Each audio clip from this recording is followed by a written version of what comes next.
ॐ वसुदेवसुतं देवं कंसचाणूरमर्दनं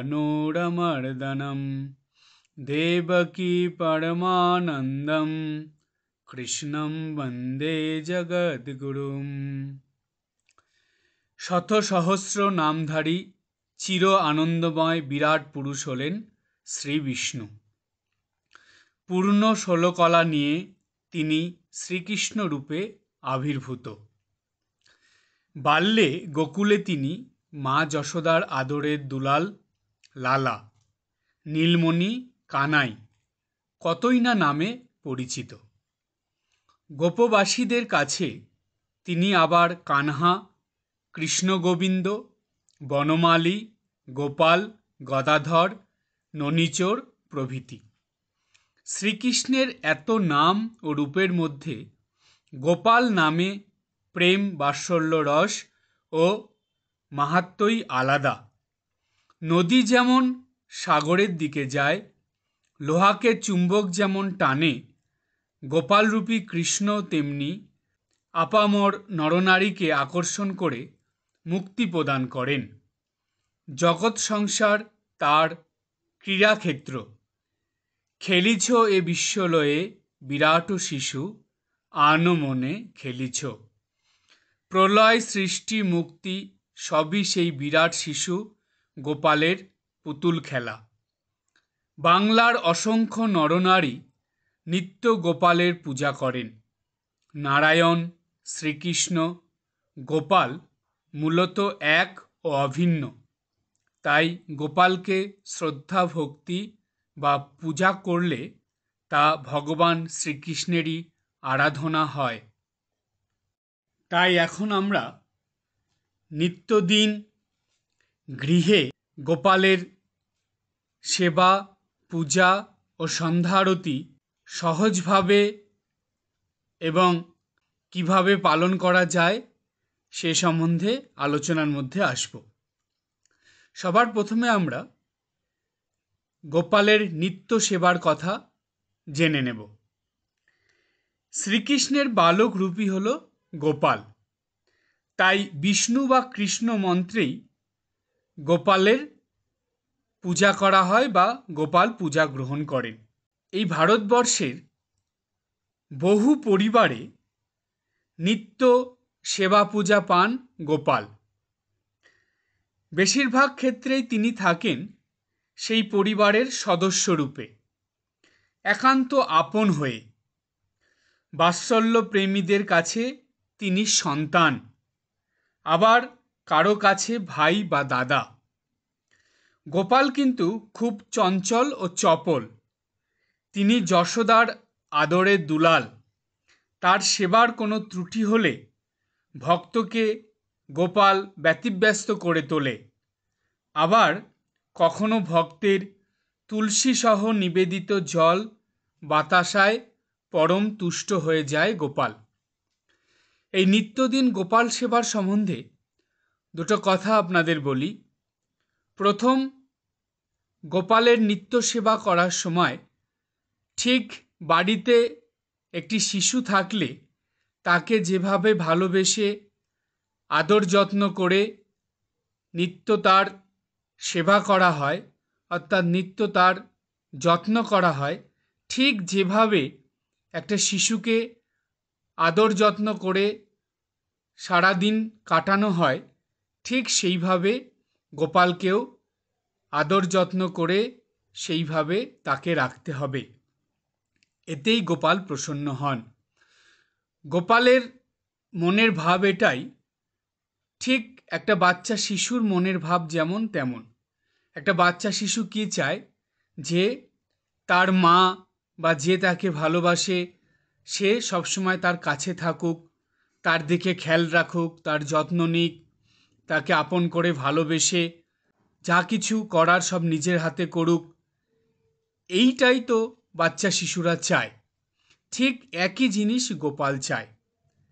আবার গোপালকে প্রতিদিন পরিষ্কার পরিচ্ছন্ন করা, তাকে নিত্য নতুন পরিষ্কার বস্ত্র পরানো, তাকে খাবার দেওয়া, অর্থাৎ গোপালের ভালো লাগে এইরকম খাবার গোপালকে দেওয়া, এগুলোও ঠিক একটা বাচ্চা শিশুকে যেমন করা হয় ঠিক গোপালকেও সেভাবে করতে হয়, কারণ গোপাল এটাই চায়।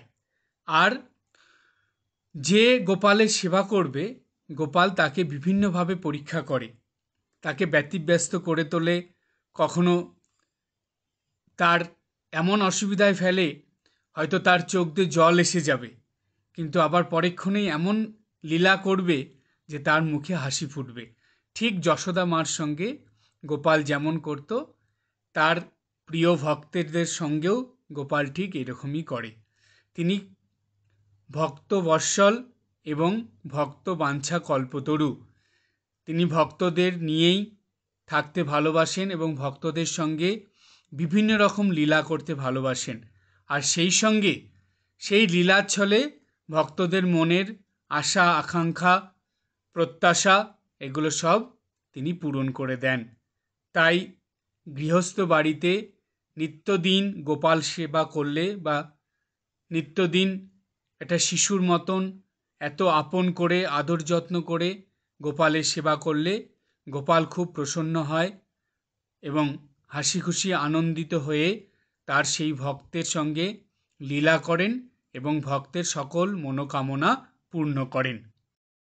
তাই গোপালের সেবার করার ক্ষেত্রে আপনাদের মনে রাখতে হবে, বা যেসব ভক্ত বাড়িতে নিত্যদিন গোপাল সেবা হয় বা যারা নিত্যদিন গোপাল সেবা করতে চান, তাদেরকে এটা মনে রাখতে হবে যে ঠিক আপনার নিজের ছোট্ট শিশু থাকলে আপনি যেভাবে সেবা করতেন গোপালকে সেই রকম মনোভাব নিয়েই সেবা করতে হয়।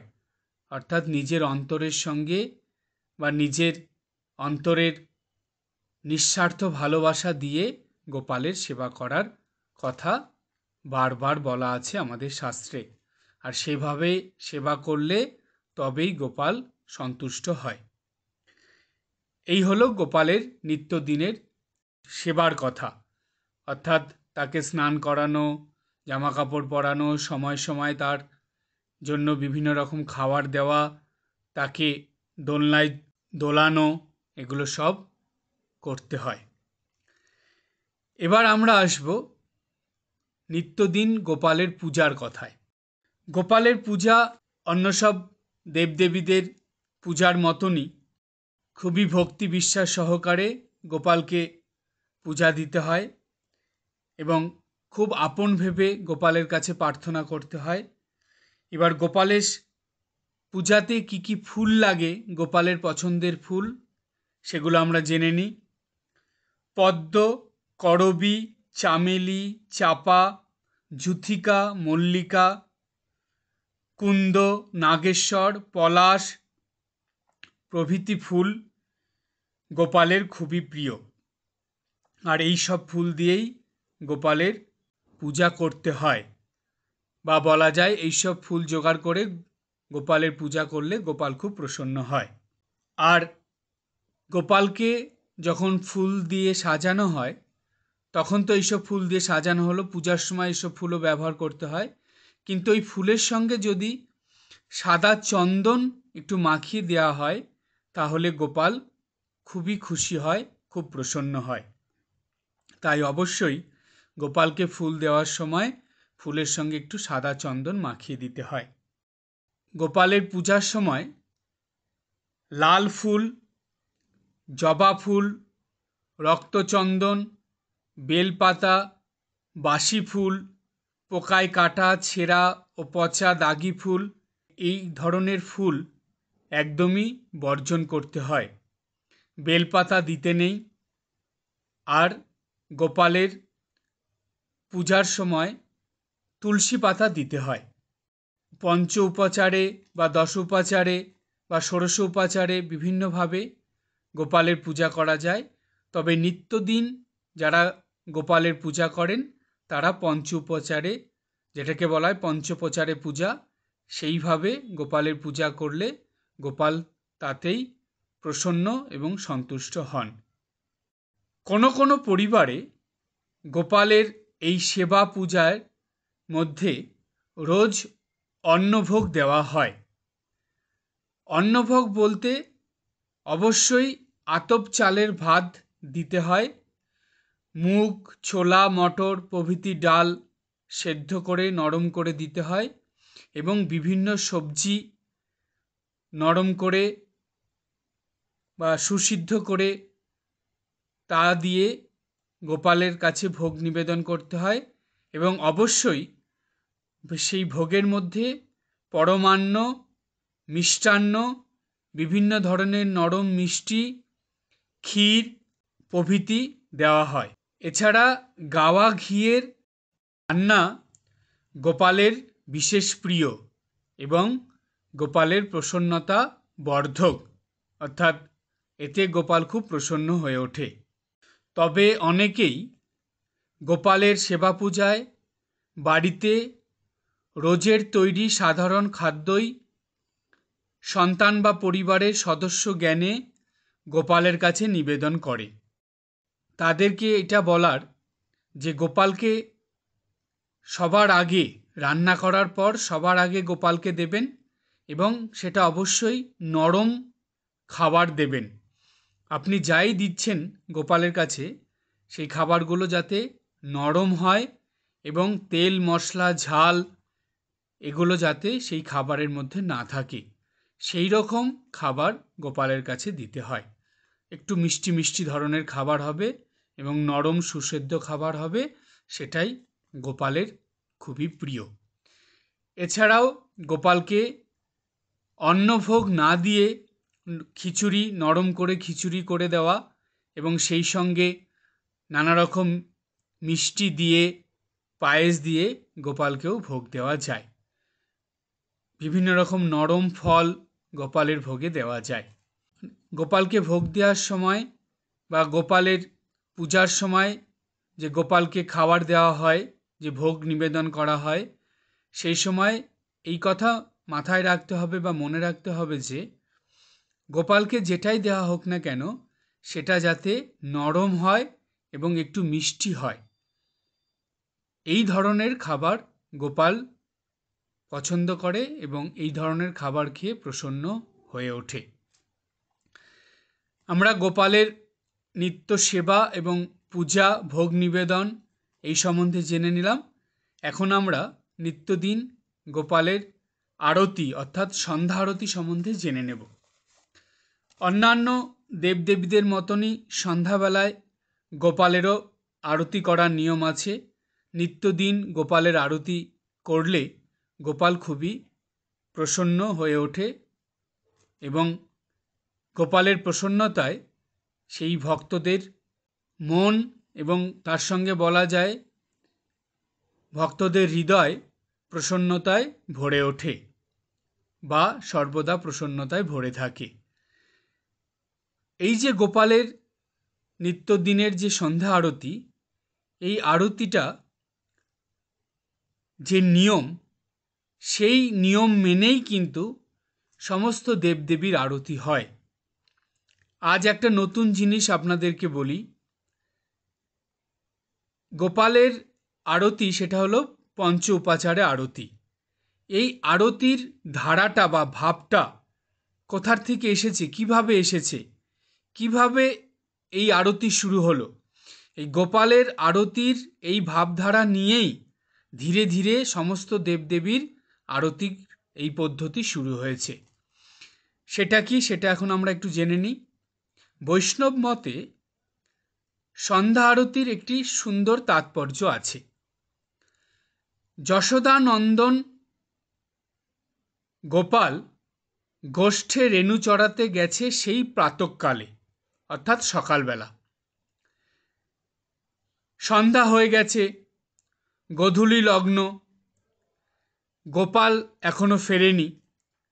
যশোদা মা খুবই উদ্বিগ্ন ও চিন্তিত।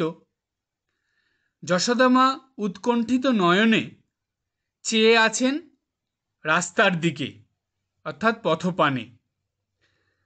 যশোদা মার নয়নের মণি, হৃদয়ের ধন গোপাল গোচারণা থেকে এখনো ফেরেনি, ফিরে আসবে বলে যশোদা মা পথের দিকে চেয়ে আছেন। গোধূলি লগ্নে যশোদার দুলাল লালা ঘরে ফিরে আসে। সন্ধ্যার অন্ধকারে পুত্রের মুখ দেখার জন্য যশোদা মা প্রদীপ জ্বালিয়ে তার উজ্জ্বল আলোয় প্রাণ ভরে তার প্রিয় লালার মুখ দেখেন। হাতের প্রদীপ ঘুরিয়ে ঘুরিয়ে দেখেন তার প্রাণপ্রিয় দুলালের কোমল অঙ্গের কোথাও কোনো মর্তের ধুলো কাদা লেগে তার অঙ্গকে মলিন করে দিয়েছে কিনা। অতি সন্তর্পণে স্নিগ্ধ সুরভিত জলে সেসব স্থান তিনি ধৌত করে দেন। তারপর নরম কাপড় দিয়ে মুছে দেন তার প্রিয় দুলালের সর্ব অঙ্গ। সুগন্ধি ফুলে মনের মতো করে সাজান গোপালকে।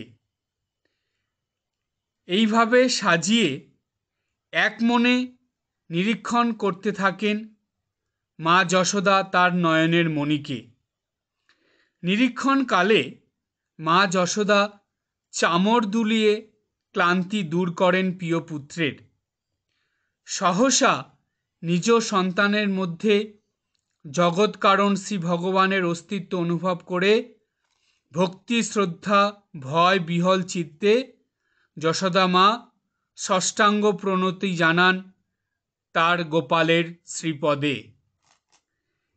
এই যে নিত্যদিন সন্ধ্যাবেলায় গোপাল যখন ফিরে আসত গোচারণ থেকে, তারপরে যশোদা মা যেভাবে গোপালের সেবা করত, যেভাবে গোপালকে প্রদীপ দিয়ে সর্ব অঙ্গ ভালো করে নিরীক্ষণ করে তারপর শুদ্ধ পবিত্র জল দিয়ে গোপালকে ধুইয়ে দিত,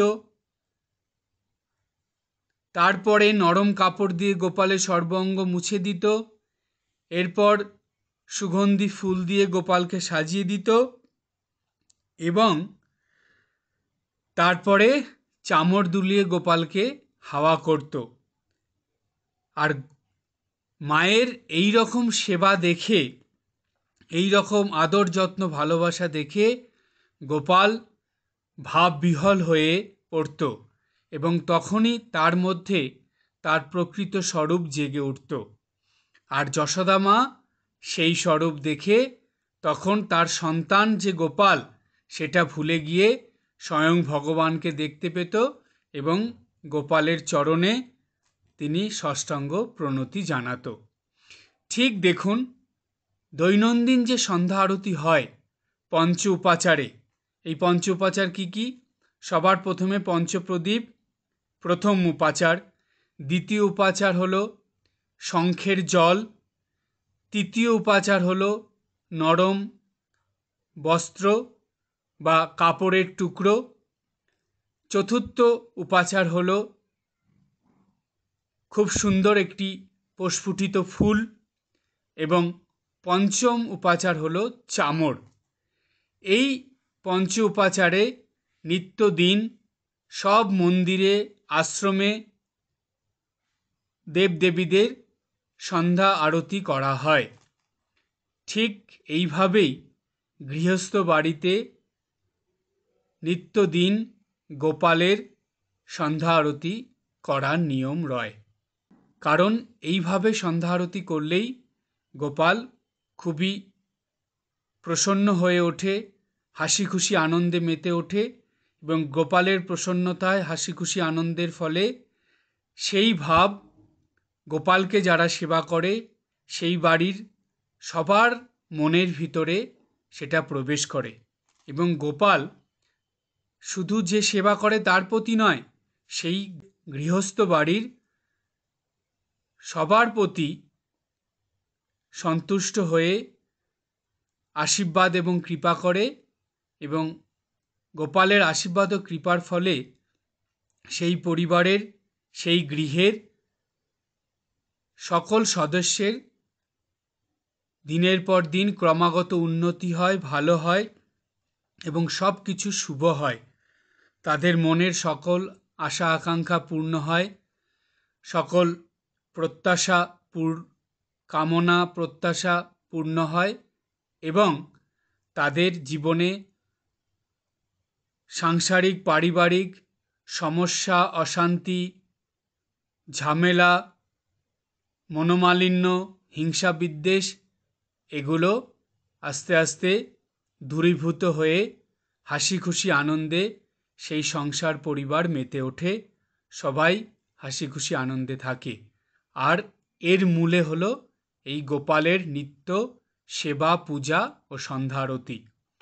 তাই সকল গৃহী ভক্তদের কাছে আজকের দিনে এটাই বলার, আপনারা যদি সম্ভব হয় নিত্যদিন গোপালের সেবা, পূজা ও সন্ধ্যা আরতি করার চেষ্টা করবেন। আর সেটা আপনাদের সামর্থ্য মতন যতটা সম্ভব আপনারা অবশ্যই করবেন। তার কারণ হিসাবে আপনাদের এটাই বলার যে আমাদের শাস্ত্রে আছে, কলিযুগে প্রত্যক্ষ ফল প্রদানকারী দুই দেবতা আছেন, অর্থাৎ একজন দেবী এবং একজন দেবতা, যারা প্রত্যক্ষ ফল প্রদান করে, অর্থাৎ যাদের সেবা করলে খুব তাড়াতাড়ি ফল পাওয়া যায়। আর সেটা আপনি নিজেই বুঝতে পারবেন, সেটা পরোক্ষভাবে আসবে না, সেটা প্রত্যক্ষভাবেই তিনি সেই ফল দেবেন। সেই দেবী হলেন দক্ষিণা কালী মা এবং সেই দেবতা হলেন শ্রী গোপাল, অর্থাৎ বিষ্ণু, শ্রীকৃষ্ণ বা গোপাল। এই দেবতায় প্রত্যক্ষ ফল প্রদান করেন। গোপাল হল শ্রীকৃষ্ণের বাল্যরূপ, তাই তো গোপাল ভক্তবৎসল। আর বিশেষ করে সংসারীদের কাছে এই গোপাল হল ভক্তবাঞ্ছা কল্পতরু। সংসারী মানুষরা বা গৃহী মানুষরা গোপালকে খুব ভক্তিনিষ্ঠা সহকারে সেবা পূজা করলে গোপাল কি করে, সেই ভক্তের সকল কর্মফল ভক্তকে মুক্ত করে দেন। সেই ভক্ত চিরদিনের মতন মুক্ত হয়ে যায়, তাকে আর এই জন্ম মৃত্যুর চক্রের মধ্যে পড়তে হয় না। তবে আন্তরিক শ্রদ্ধা, ভক্তি, বিশ্বাস ও ভালোবাসা থাকলেই গোপালের পূজা সম্পন্ন করা যায়, আর তাতেই গোপাল সবথেকে বেশি প্রসন্ন হয়। অর্থাৎ গোপালের আশীর্বাদে জীবনে পরম শান্তি ও পরম আনন্দ লাভ হয়। আর গোপালের নাম কীর্তন করলে সব পাপ দূর হয়ে যায়। আর গোপালকে প্রণাম করলে সব দুঃখের নিবৃত্তি হয়।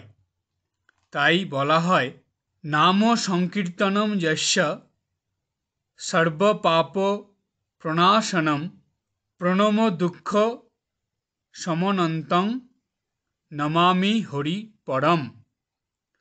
অর্থাৎ এই গোপালের নাম করলে, গোপালের সেবা করলে, পূজা করলে, আরতি করলে এবং গোপালকে প্রণাম করলে সকল দুঃখের নিবৃত্তি হয়ে জীবন হাসি খুশি আনন্দে সর্বদা ভরে থাকে। আজ এই পর্যন্ত। সবাই ভালো থাকবেন, হাসি খুশি আনন্দে থাকবেন। ওম মূকং করোতি বাচালম পঙ্গুম লঙ্ঘায়তে গিরিম যৎকৃপাতমহং বন্দে পরমানন্দমাধবম। ওম শান্তি শান্তি শান্তি। জয় গোপাল, জয় গোপাল, জয় গোপাল।